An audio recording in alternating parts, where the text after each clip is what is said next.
My name is Bradley Steyn. I was born in Pretoria, South Africa. Growing up, I witnessed firsthand the brutality of hate and apartheid.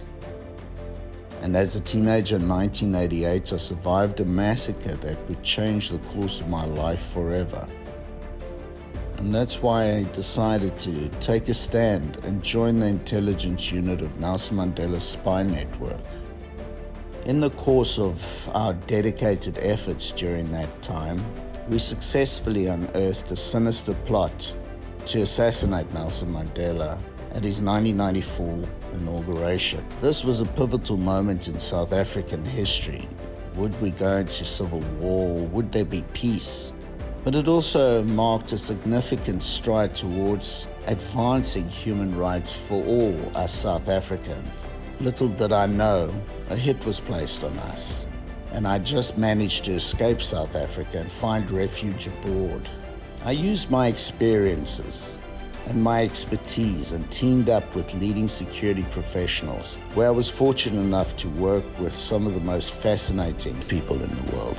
Now I'm back in South Africa, ready to take on the rising tide of crime, murder, and corruption that has tainted South Africa's journey towards liberation and our democracy. Join me, Bradley Steyn, your co-host, along with journalist and author Janet Smith, and our special lineup of guests as we go undercover. In this series, we will be declassifying our past, while we bring you the untold stories of our silent warriors, activists, and patriots.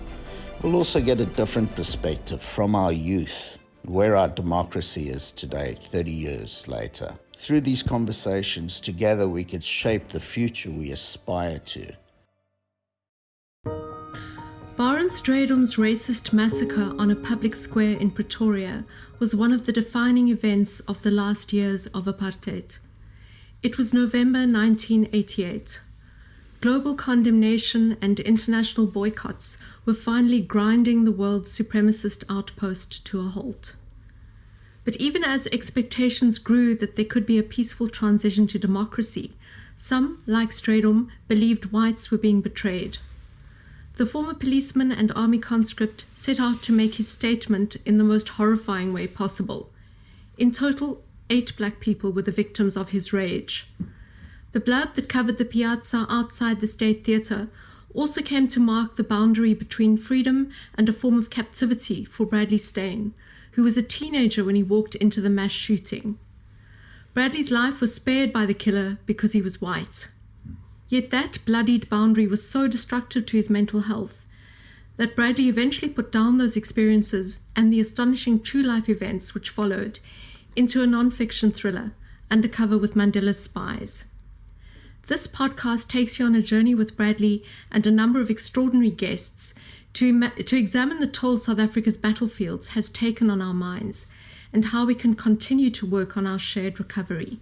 I am Janet Smith, and in this episode we welcome award-winning film director and top South African creative Mandla Dube. Please join us for How to Harness Anger, which is created in honor of Straydum's 6th victim, 35-year-old Sekwato David Tlometsana. Sekwato was shot in the chest in the City Soul Jazz Bar record shop on Prinsloo Street. Thank you for joining us. I'll hand over to Bradley now to welcome Mandla.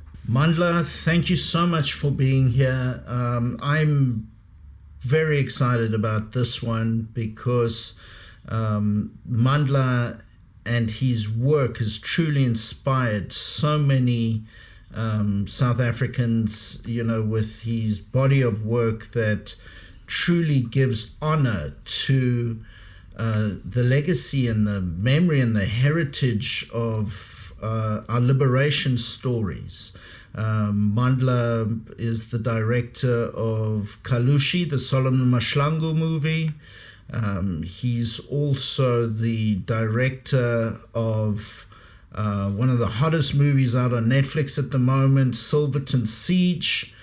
And he's my buddy too. And he's also a farmer. I just thought that'd be a great idea to bring Mandla in, just to also give us a great perspective on how collectively we as South Africans can start doing so much better. Mandla, thank you. Mandla, I wanted to begin looking at the title, How to Harness Anger, which is an unusual title perhaps under which to interview you. The reason for this is that politics and art can sometimes substitute for each other. Sometimes they are mortal enemies. Sometimes it makes sense to bring them together. But as a director of cinema in South Africa and as an African, you are dealing with a terrain in which anger is a common theme. And you've tackled it in different ways. You've tackled it through documentary, you've tackled it through feature film, you've tackled it through comedy. And if we can begin there and look at what anger has meant to you as a member of the creative community. Thanks a lot. I really appreciate being here, and thanks for inviting me. I'm literally in the middle of a production now, so I really thank the gods above that we were able to squeeze and make time to be able to chat. It's very important that we have these conversations, that we're able to open up continuous dialogue and meet each other and learn from each other. And then we will be able to be, putting together, I suppose, a conveyor belt, if you want to call it, for the ones that are coming. There's an African saying that the beautiful ones are yet to be born. Mm-hmm. So for those that are yet to come, let us put, beauty so that they can be able to have something to hang on. Stories that one has worked on, and storytelling, I believe, comes from the heart.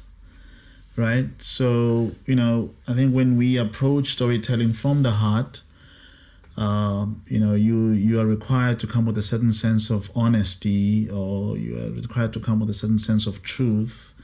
And my truth, your truth, Bradley's truth can be different. But at least we are coming from the heart. We are saying, this is honestly who I am, and this is my heritage, and, accept it for what it is, and accept yours, and, we can, and I've learned a lot from being a collaborator with filmmakers who have managed to harness all sorts of emotions into 2 hours, an hour and a half, 20-minute short film or stage play or whatever. Coincidentally, in your opening remarks, you're talking about the South African State Theatre. Kalushi, the story of Solomon Mahlangu, was first a stage play at the South African State Theatre, where Bradley witnessed the massacre on Streatham Square. And we did the Rivonia trial as a stage play there too. I should say, I started lecturing at Wits University around 2005, and I saw the apathy amongst my students. They said they don't want to participate in South African voting, and they don't really care. And I was like, guys, we Wits University here, you guys, this is your opportunity to be able to say something on who you are, And I said, why should we? Nobody cares. And I said, well, I'm a filmmaker.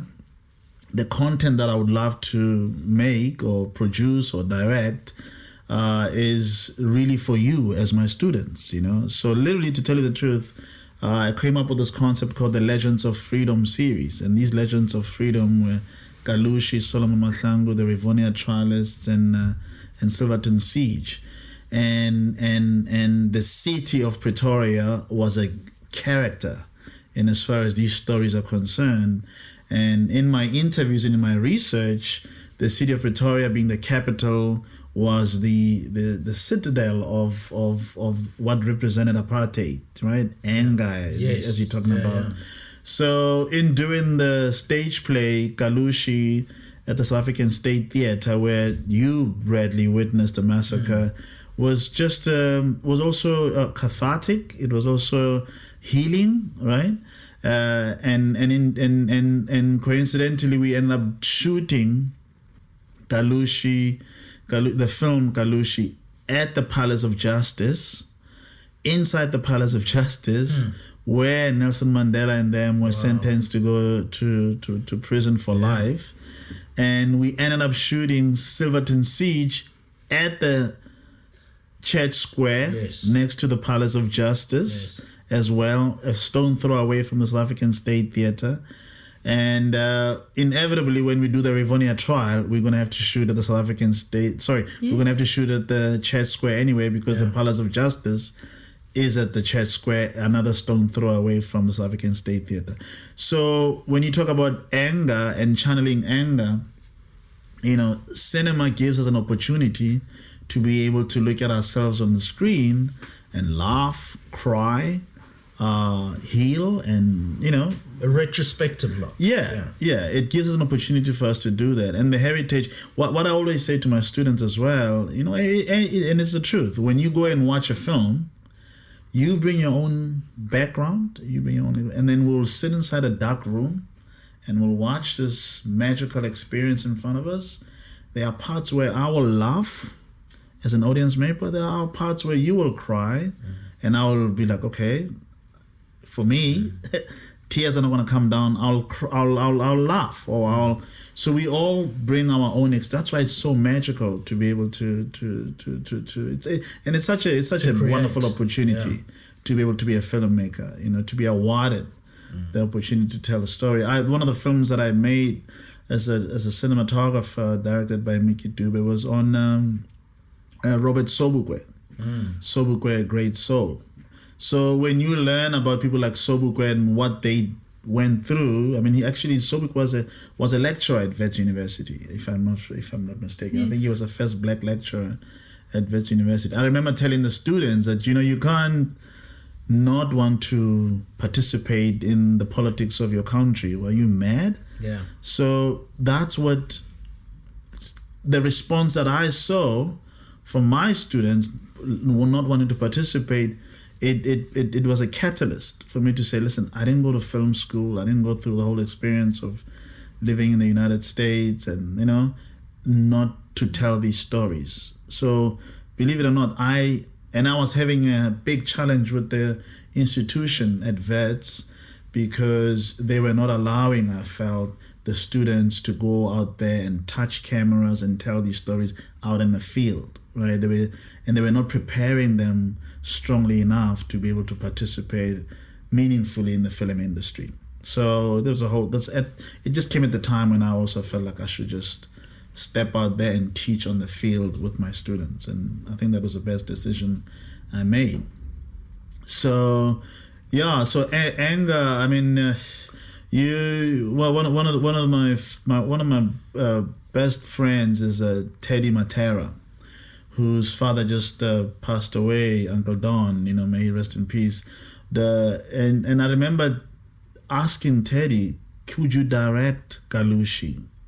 And he says, no, Mandla, I can't. It's a big responsibility. I wouldn't want to mess it up. And I went to Aquino Motoso. He was like, no, I wouldn't know where to start. And I went to 5 directors or so.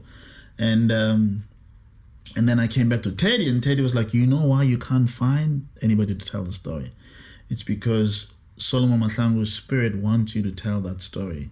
Yes. So then I went to the family and Amazing. I said, and I went to the family. I went to his mother, to his brother, and she was crying. She was like, I just want people to know the truth that my son didn't, pull the trigger to kill those people. And if you could be able to, express the pain and the anger that I went through, as a mother, a parent shouldn't have to bury their child, right?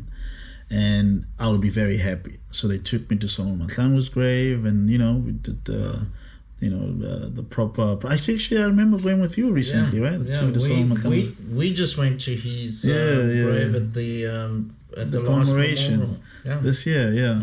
So out of anger, a lot can come out from a standpoint of art, but that's what I've done. I've managed to at least come from the heart in telling the stories, and whether you as an audience member you can like it or not like it, you can judge whatever you're allowed to, but I gave my all to be able to say this is how I can give a gift from my heart to Solomon Mahlangu's mom, so that she could at least be able to go to the next life knowing that I did my best to honor her child. To honor her child and to help her heal, because she was angry about the whole thing. So in that way, that's how I've dealt with anger in cinema.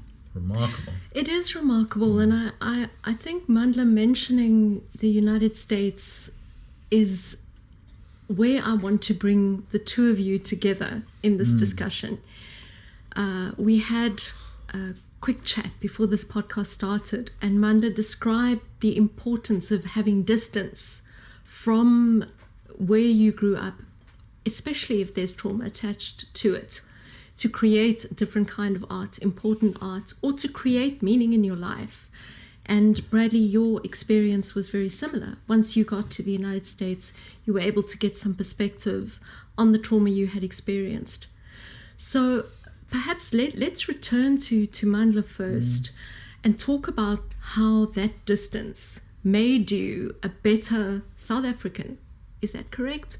Or a more educated African around trauma? I think that experience made me a better human being. You know, I think once we start moving out of the regional boundaries that we've created in our heads, or that have been created for us, and as I said earlier on, I tell stories from the heart. So as a human being, you know, I learned to be able to not to be attached to South Africa, and I was able to be open to being a better human being and in experiencing life with other human beings in the United States who come from all walks of life. And I went to university in Atlanta, the Clark Atlanta University in the AU Center. And I remember one summer, I've never told the story actually. I remember one summer coming from summer school. It must have been 1989, 1990, somewhere there. As we were going from, taking the bus through the city of Atlanta to where we're staying, this guy opened fire, this black guy opened fire and killed these 3 white guys. You witnessed that? I witnessed this. Actually, bro, I haven't told you this. Wow. How crazy is that? You haven't told me that. How crazy is that? Yeah. Talk about, we've been talking about the issue of stars aligning. Yes. This whole thing we're talking about stars aligning this year, Because Mandla and I both turned 50 last year. We turned, yeah. And we made this pact that, we're not going to align ourselves with the stars. Because the stars...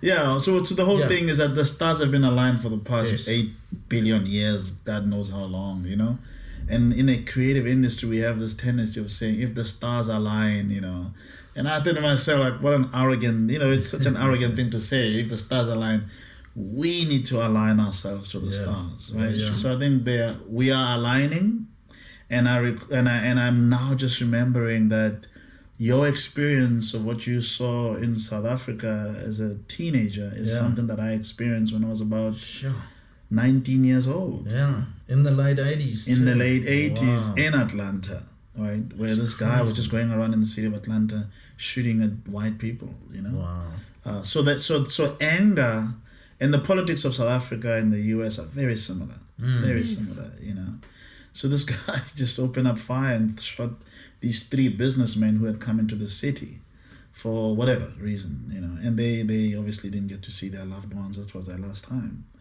And so I had to move out of South Africa to really appreciate that sense of being rooted in the African identity, because I learned so much about my identity while I was in the United States. I read so much about the contribution of African people to humanity in several millennia, from a standpoint of civilizations going back. There's so much that I picked up. I actually learned about an area called Akibulan. And Akibulan is actually an ancient name of what we are now calling Africa.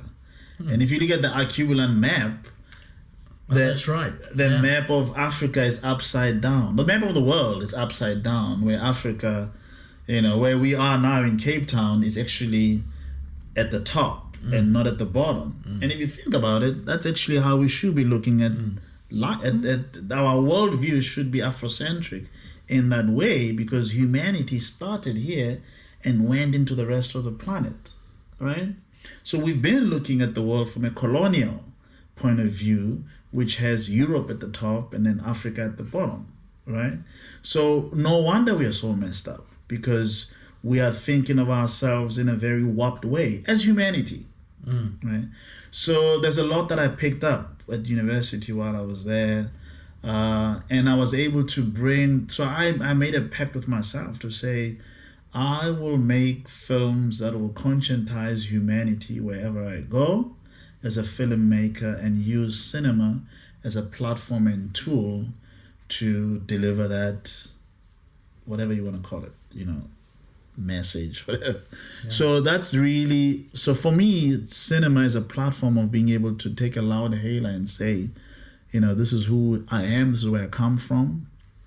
And this is our great history. This is our great history. These are great stories, and this is how I choose to tell them. And I think with the advent of the likes of the streamers coming into our region, it's just been beautiful, because we don't now have to run to Hollywood anymore. I tell my students all the time, I said, don't go to Hollywood, let Hollywood come to you. And like, shut up, you've been there, that's why, that's why you say. I said, no, but that's the reality of it now. Hollywood it's taking a nosedive, going down, and then the stories that are coming out of Hollywood are not really stories that they're recycling their content constantly. Constantly. So I think now it's a time where Africa, where humanity comes from, started, as per se. It's our turn to be able to tell these stories that are meaningful to help humanity heal. I think humanity is looking at us to say, guys, where do we go next? It's our time to shine. It's our time, to shine. But I think it's our time to contribute meaningfully to humanity, to say, from a consciousness standpoint, as human beings, this is what we contribute and feel humanity should go to. We didn't have a bloodbath in South Africa, right? At the dispensation, we didn't have, the whole concept of change that comes with major civil wars and all of that, as we had witnessed, didn't take place here. Yet there was a war that took place. You think about it. Yes. The dirty war, There was Bradley, people were massacred in front of your eyes. Yes. That's part of war. People were killed in townships. People were maimed, and people were, you name it, right? Sharpeville massacre and all of that. So yes, you didn't have... Buipatong and all that stuff. So it did take place. People like Chris Hani, we were talking about Chris Hani earlier on, were assassinated. Stephen Biko was killed inside a police van. And similarly, there's so many people that are killed on farms. Right? There are a lot of farm murderers that are taking place, that have taken place. And you were talking about me being a farmer. Just 3-4 weeks before the release of Silverton Siege, I was with my son at home and on a farm outside of Pretoria, and 4 gunmen came in and held us hostage from 10 p.m. until 4 a.m. And I remember laying on the ground, tied up, saying, today I'm not gonna die. Today I'm not dying. I said to my son, Kaya, today we're not dying. And he said, yes, Dad, we're not dying. So it's exactly what I'm trying to say. Like, how do we contribute to humanity, as storytellers, as South Africans, just to take this whole thing called life to another level? Because the world is looking to South Africa. So what do we do next? What do we do next? Because we've done it. We've always done it. Yes. Mandla, we've always managed to create in the midst of gak. Yes. What I mean? And this is not the worst that South Africa has been through. No. This moment in 2022, we might feel as if it is unmanageable, but I think you have said this yourself, Bradley, that other situations felt intractable, and yet people survived. Yeah, and I can relate to what you're saying, because I left South Africa and I was away for many years, and I came back, and I keep saying this, is I've seen how well South Africans generally get on. And how far we've come, and we quite advanced, a lot more than American society, for instance, within their race relations per se. In 2020 I was at a Black Lives Matter march, just after witnessing George Floyd get murdered. And to see the brutality, what I saw in the streets, and the cruelty that I saw, and the level of the cruelty and pain that they wanted to inflict on people, it was remnant of the height of apartheid. So I look at it, coming back to South Africa and looking to see where we are as collective communities. We're quite a few steps ahead of the rest of the world. We just, unfortunately, and this is my opinion, we've got a failing government that just hasn't taken care of her people. Yeah, I mean, look, we've always in this part of the world had to sort it out on our own, because we are living in a region where it's sort of been seen as being down there and far away from everywhere else. So we've managed to sort our own deep darkest Africa. Yeah, we've always managed to sort our shit out. We've had to. Yeah. Right? So I think now next level is in having those two. These are tools. We've always had to figure it out.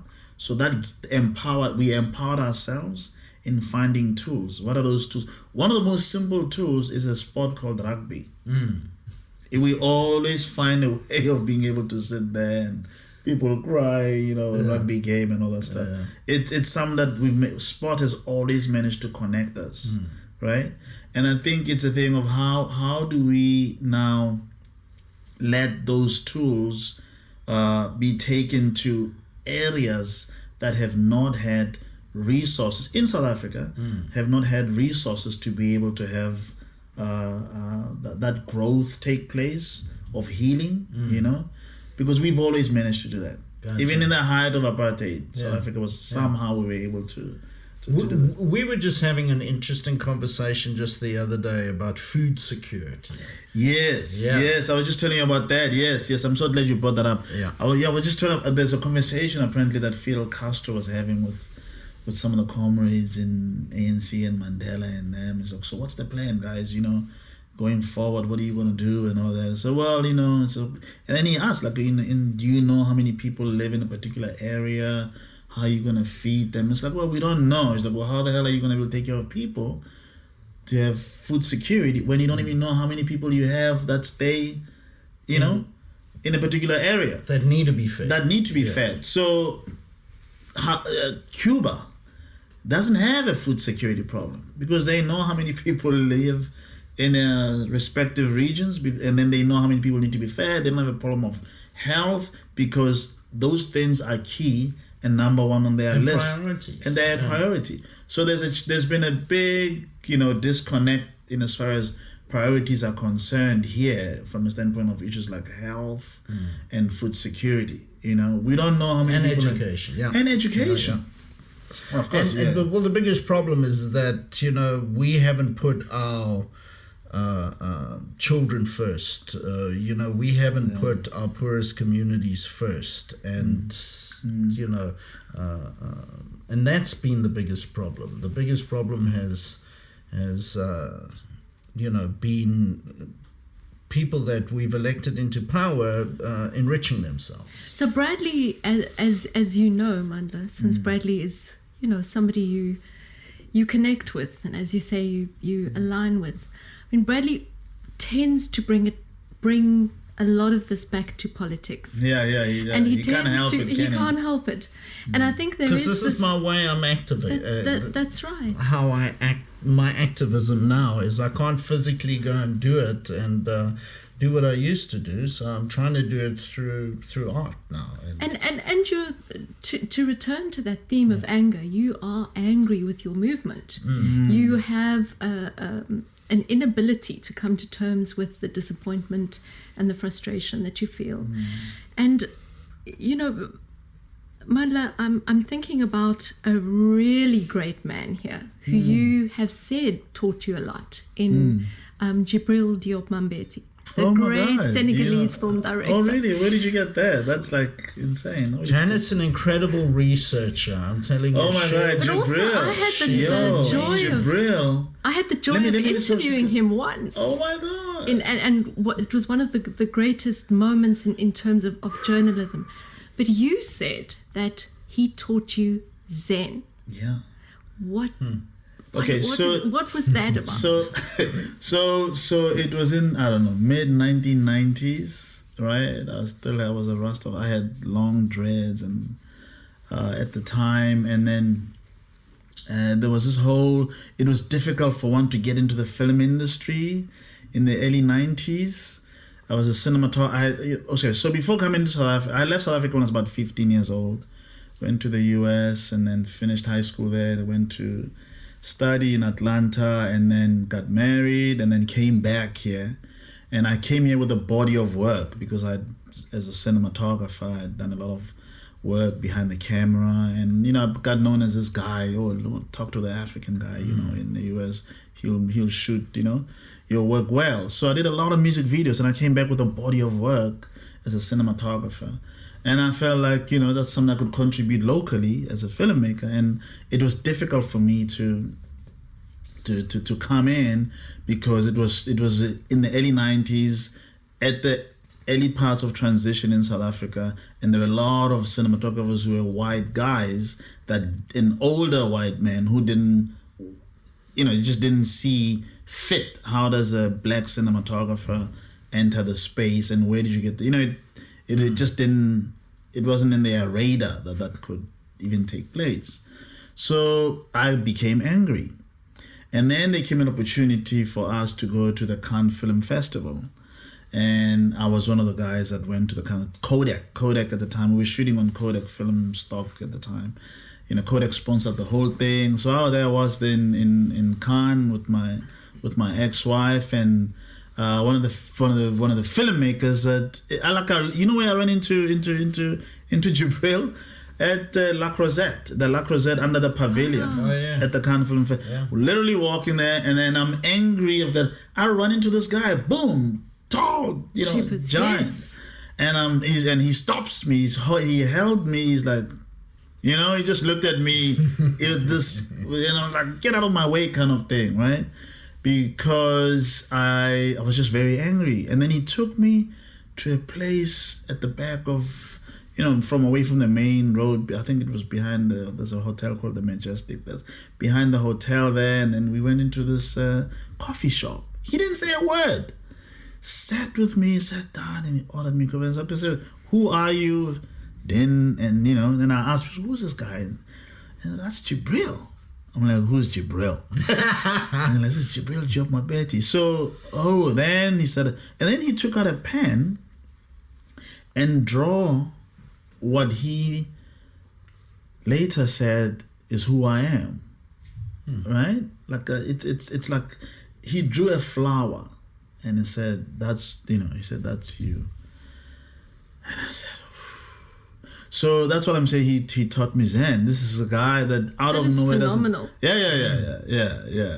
Jibril Diop Mambeti. So obviously I watched his films after that. I was like, wow, this guy's a guru. This guy is the guy. And so I think it was on the second day of being at the Cannes Film Festival. We hung out with Jibril for the next, I don't know how many days. And in all the time that I hung out with him in those 4 or 5 days of being there, I think he said 2 or 3 words to me. But I just felt the energy around him was like, Whoa. Now, I mean, one of my other mentors is Haley Gerrimer. Now, Haley Gerrimer is a complete opposite. You know, fist up, you know, always pushing and always fighting, you know, always struggling to make sure for the cause of the filmmaker. So just being around Jibril was just a beauty, you know, and I will never, and then I ended up working with him now, meeting up this guy. His name is Floyd Webb. He's a filmmaker from Chicago, and we talk about Jibril, and just, my son's name is Jibril. I said, how does that happen? No, Jibril is his godfather, the real Jibril Job Mabeti. So it was like, oh, jeez. Talk about alignment. Alignment, and of course, Garima is, an Ethiopian filmmaker. And so you had this content that was being sort of gifted to you in terms of human content from these great African filmmakers. And so as we draw to the end of this podcast, and what a pity, because we could talk for many hours.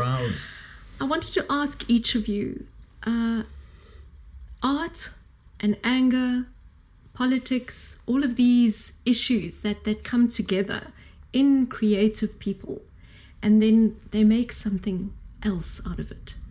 Jibril drew you this flower, and he made something else out of you.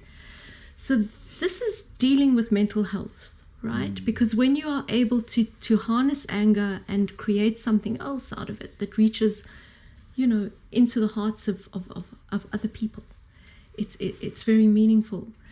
So I'll ask you first, Bradley, and then Mandla will wrap up for us. But art and harnessing anger have meant what to you as you've discovered this in these later years of your life? Your middle years. And it's been a hell of a journey because I left school when I was in standard 8, and my grammar was terrible.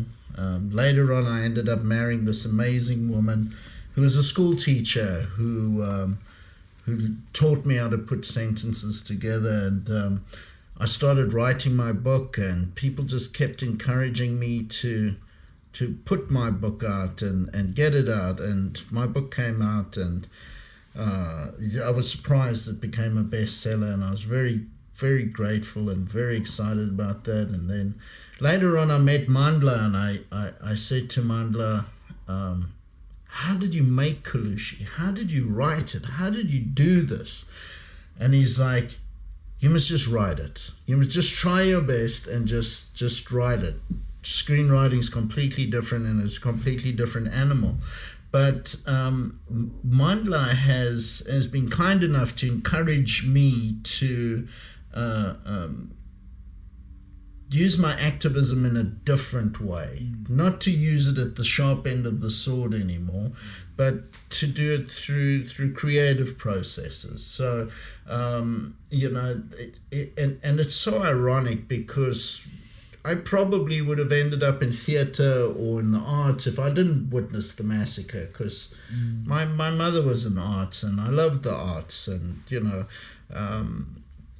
so for me to find myself on this journey, and how much it's actually helping me heal inside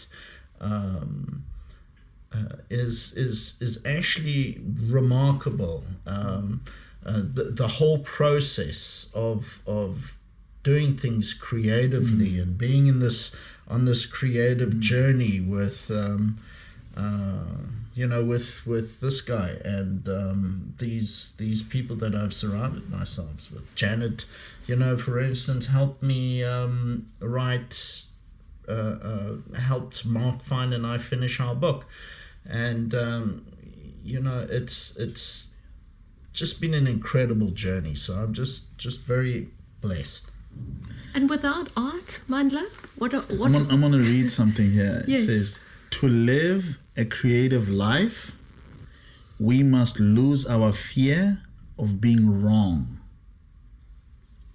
End quote, by Joseph Chilton Pierce. Right?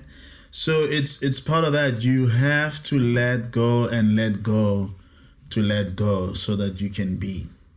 It's Zen. I mean, it literally is that. You just gotta be able to just let go and be attached to none of that stuff and just be open to whatever comes, because it is so difficult. It is so difficult to find just that sweet spot of being a creative force or a vessel of saying, hey, we are literally an extension of the creator or the universe, if you want to. So our job here is to live little something, that this masterpiece that we call the universe has been put out in the called life, So if you can be able to be fortunate enough to be creative, hang on to it. And you know what, there's one of the amazing artists is Professor Pitika Ntuli, and we're at this place, we were opening some event with politicians, and I think there was a painting of some kind in the wall there, and he said, only we can do that. And then he just started talking about this painting that's on the wall. Only we can freeze time. Only we can be able to put light at a particular angle in an image and put those colors and be able to speak, in those tones and in those particular forms and those particular lines, and then leave you crying. Artists can do that. And if we can be able to do that, or leave you laughing or whatever, you know what I mean? Moved. So moved, yeah. So if we can be able to do that and do that more and teach even the politicians, might not be a bad idea to teach some of these politicians how to be creative. Maybe that's what the ANC, your movement, needs. Maybe that's what the EFF needs. Maybe that's what Sorry, we don't talk about the EFF. I'm just saying. Maybe that's what a lot of these political organizations need. The DA and all these. In South Africa, I'm talking about. Maybe that's what. Maybe if we gave Donald Trump a little something to be creative with, it might help him. You know what I mean? Just being creative. Little something, Even, it could also be gardening. So you could do gardening, farming. I go to the earth. I farm just to help me. Has creating helped your mental health? Yeah. Oh yeah, you're kidding me? Yeah. It has helped me to be able to just to be grounded and to be able to interact with other human beings. Who are also experiencing mental challenges. Yeah. And by being able to create with them, we heal each other. One of the things I said once we were being asked, sorry, you got me going. No. We were talking about filmmaking funding, and then they were, I was asking for funds from the Department of Arts and Culture, to make Kalushi, and they were like, our priorities, we don't have to we've got to deal with issues of housing. And I said, what the hell has that got to do with arts and culture? That's the Department of Human Settlement, the Department of Housing. I'm talking about being creative, and you are telling me about that's a cop-out. And I said to I think it was the Minister of Arts and Culture at the time, I said, Minister, 1,000 years from now, nobody is going to care about Mandla. But they will care about stories that we've left behind. So fund the arts more than you can fund, compounds. You know what I mean? So it's very important that we impress upon politicians to be creative. A lot of these big corporations in the US, they're doing well because they allow people to be creative. If you go to Apple, everybody's just creative. They just Google, they're creative. You know what I mean? So and enterprise, it grows. Gotcha. So people out there that might be listening to this, that are going through mental health issues and going through a hard time, what advice would you give to them? Well, may I interject? Yes, of course. As we close the podcast and throw an interesting little question that I've been wanting to ask Mandla for a long time. What film would you advise them to watch? one last film to bring them peace inside, or to bring them meaning inside, if there was one last film? Jeez. Okay, we're talking about the issues of mental health, right? One Flew Over the Cuckoo's Nest. Thank you so much, gentlemen. Thank you very much.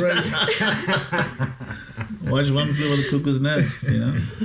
I flew over the cuckoo's nest, but that's another story for another day. I thought you were going to say something profound like Green Mile or something like that. Yeah, well, you know, watch One Flew Over the Cuckoo's Nest, because it deals with that very heavily. Exactly, and it shows the deep and darkness of the place that mental health that you find yourself in. And but if any of you out there are suffering from mental health, make sure you get out there and get some help, speak to people, and you're not alone. Speak about your trauma, you know, speak about your challenges, speak more. And as I was saying earlier on, you know, we do this from the heart. So come tell your experiences coming from the heart. And one of our great ancestors, who was the founding president of the ANC, Dr. John Mandla Dube, he said, you know, use your head, use your heart, and use your hands, right, to help humanity. Come out of darkness into light by using your head, your heart, and your hands. I just wish that our current movement would use See what I say? No, but I mean, but nothing stops you from being able to go to take it to the movement and say that, you know, without being, you know, without fear or favor, because I experienced what you're talking about. You know, talking to the one about had to do Solomon Mahlangu's story, Kalushi. It was just like beating against the wall. Like, why would you not want to support a story about one of your own comrades? About our liberation. No, one of your own. Solomon Mahlangu was executed, going to the gallows, saying, "My blood will nourish the tree that will bear the fruits of freedom. Tell my people I love them, and aluta continua." So he went there, fight and say, you know, for South Africans. And then the liberation movement that he came from was the African National Congress, and he was a member of Mkonto. So if I was a person who was in a position to be able to make that possible for the artist who, I would have ran to say, of course, it was that difficult. Eventually, yes, but it also speaks to that whole thing of mental health, that never give up for a dream or for a vision you believe in. Yes. You know, never give up. Never give up. A lot of us give up too soon, and then we don't understand why it's not realized. We gave up. Never give up. I think I would like to say thank you to you both for coming back to South Africa, for turning that map on its head, the map that's in our imaginations. Thank you both, and thank you for a wonderful conversation.